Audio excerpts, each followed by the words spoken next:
Ngayong araw, pinangunahan ni Pope Leo XIV ang kanyang unang misa bilang Santo Papa. Saksi si Connie Sison.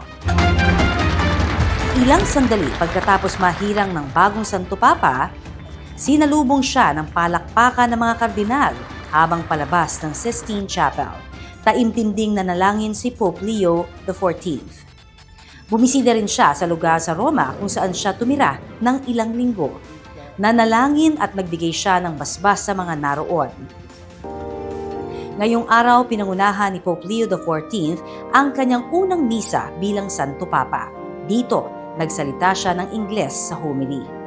Begin with a word in English and the rest is in Italian. But I want to repeat the words from the responsorial psalm. I will sing a new song to the Lord because he has done marvels. And indeed, not just with me, but with all of us, my brother cardinals, as we celebrate this morning, I invite you to recognize the marvels that the Lord has done. Mula rito sa Vatican City para sa GMA Integrated News, ako si Connie Sison, ang inyong saksi. Mga kapuso, maging una sa saksi. Mag-subscribe sa GMA Integrated News sa YouTube para sa iba't ibang balita.